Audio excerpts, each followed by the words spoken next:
السلام علیکم ورحمۃ اللہ وبرکاتہ۔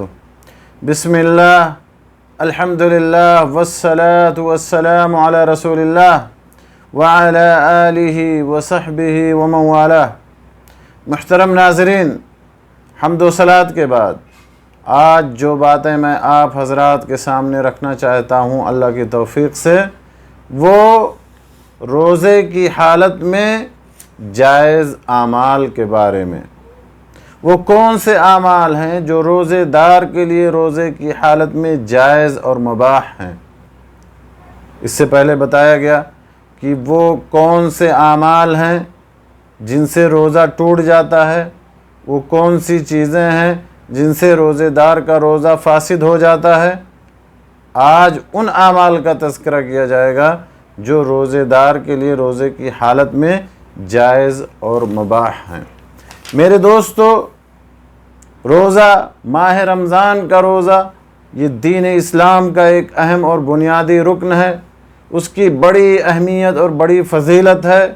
اس کے کچھ آداب اور شروط ہیں جن پر عمل کرنا اور جن کو بجا لانا بے حد ضروری ہے، اور کچھ اعمال ایسے ہیں جو عوام الناس میں معروف ہیں کہ ان کے کرنے سے روزہ ٹوٹ جاتا ہے، روزہ فاسد ہو جاتا ہے، جبکہ حقیقت اس کے برعکس ہے۔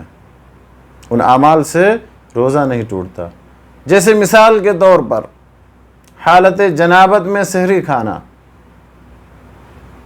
حالت جنابت میں سحری کھانا، رات میں کسی نے اپنی بیوی سے ہم بستری کیا اور سحری کے وقت تک وہ غسل نہیں کر سکا، اسی حالت میں سحری کھا لیا، تو یہ جائز اور مباح ہے، لیکن فجر کی نماز سے پہلے غسل کرنا ضروری ہے۔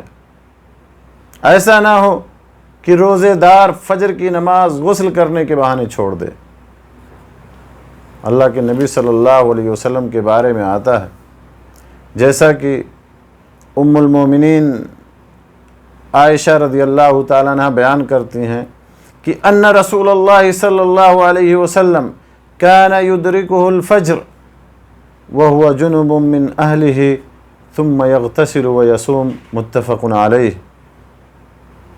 ام المومنین عائشہ رضی اللہ تعالیٰ عنہ فرماتی ہیں کہ بعض اوقات اس طرح فجر ہوتی کہ آپ صلی اللہ علیہ وسلم اپنی بیوی کے ساتھ ہم بستری کرنے کی وجہ سے جنبی ہوتے، حالت جنابت میں ہوتے، پھر آپ غسل فرماتے اور روزہ رکھ لیتے۔ تو اس سے پتہ یہ چلا کہ روزے دار اگر حالت جنابت میں سحری کر لے تو یہ جائز اور مباح ہے۔ فجر کی اذان ہو جائے حالت جنابت میں تو یہ اس کے لیے روزہ رکھنا جائز اور مباح ہے، اس کے روزے پہ کوئی فرق نہیں پڑتا، البتہ فجر کی نماز سے پہلے غسل کرنا ضروری ہے۔ اسی طرح سے ام المومنین عائشہ رضی اللہ تعالیٰ عنہ اور ام سلمہ رضی اللہ تعالیٰ عنہ بیان فرماتی ہیں کہ رسول اللہ صلی اللہ علیہ وسلم بغیر احتلام کے حالت جنابت میں صبح کرتے، پھر روزہ رکھ لیتے۔ تو اس سے بھی یہی پتہ چلتا ہے کہ حالت جنابت میں اگر کوئی سحری کھا لے یا اس فجر کی اذان ہو جائے تو پھر اس کا روزہ صحیح اور درست ہے اور اس کے روزے پہ کوئی فرق نہیں پڑتا، لیکن فجر کی نماز سے پہلے غسل کرنا ضروری ہے تاکہ فجر کی نماز نہ فوت ہو جائے۔ اسی طرح سے میرے دوستو، اگر کوئی شخص بھول کر کھا لے یا پی لے، بھول کر کے کھا لے یا پی لے، تو اس کا روزہ صحیح اور درست ہے، اس کا روزہ باطل اور فاسد نہیں ہوگا، کیونکہ حدیث میں اللہ کے نبی صلی اللہ علیہ وسلم نے فرمایا ہے کہ اذا نسی فاکل وشرب فلیتم صومہ فانما اطعمہ اللہ وسقاہ، متفق علیہ۔ آپ صلی اللہ علیہ وسلم نے ارشاد فرمایا، جب تم میں سے کوئی شخص بھول کر کھا پی لے تو اسے چاہیے کہ اپنا روزہ مکمل کرے، کیونکہ اللہ تعالیٰ نے اسے کھلایا اور پلایا ہے۔ تو بھول کر کھانے پینے سے میرے دوستو روزہ فاسد نہیں ہوتا، روزہ باطل نہیں ہوتا، روزہ ٹوٹتا نہیں۔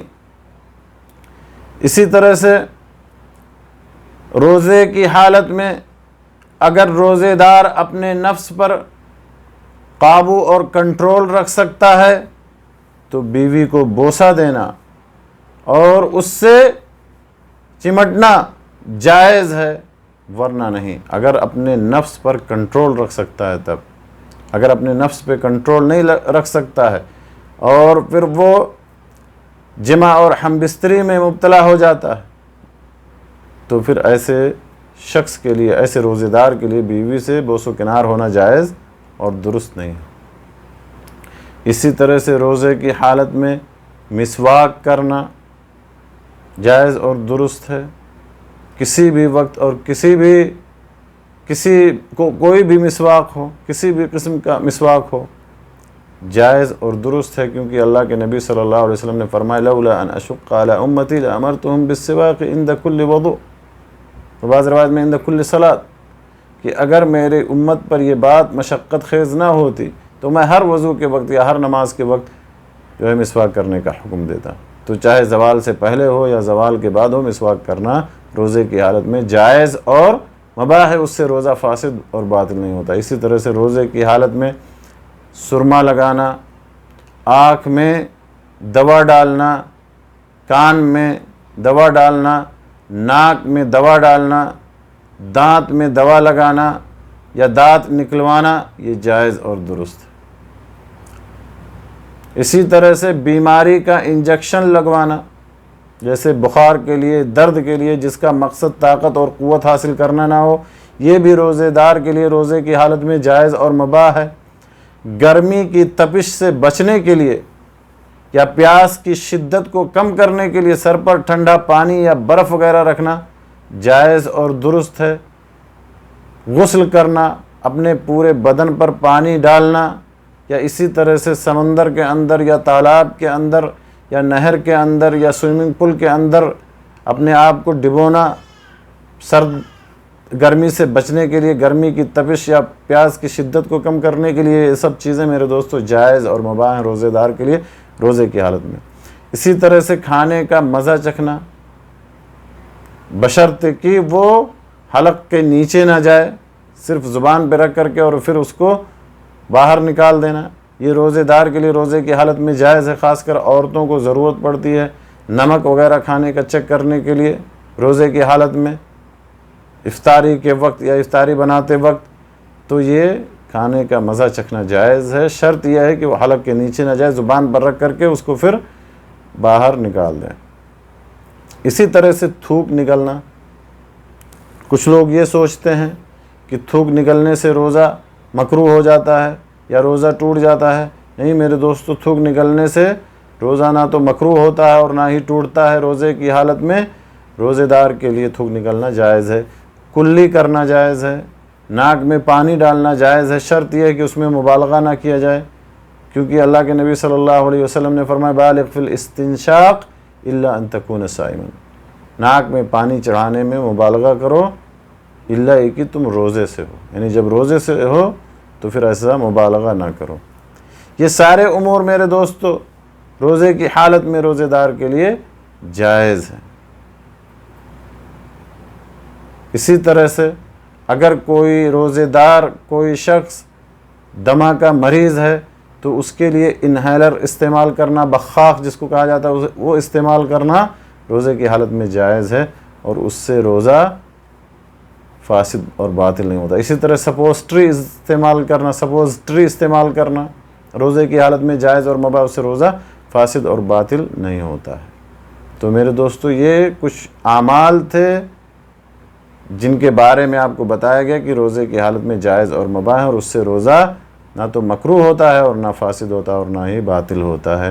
اللہ سبحانہ و تعالیٰ سے دعا ہے کہ اللہ تعالیٰ ہمیں ان امور کو سمجھنے کے بعد اللہ تعالیٰ ہمیں اب نبی صلی اللہ علیہ وسلم کی سنت مبارکہ کے مطابق روزہ رکھنے کی توفیق بخشے، اور ان اعمال سے اللہ تعالیٰ ہمیں بچائے جو روزے کو فاسد اور باطل کرنے والے ہیں، اور اللہ تعالیٰ ہمارے نیک اعمال کو قبول فرمائے۔ اللہ سبحانہ و تعالیٰ ماہ رمضان میں کثرت کے ساتھ نیکی کرنے اور نیک اعمال جمع کرنے کی اللہ تعالیٰ ہمیں توفیق بخشے۔ آمین۔ وآخر دعوانا الحمدللہ رب العالمین، وصلی اللہ علی نبینا محمد وعلی آلہ وصحبہ اجمعین۔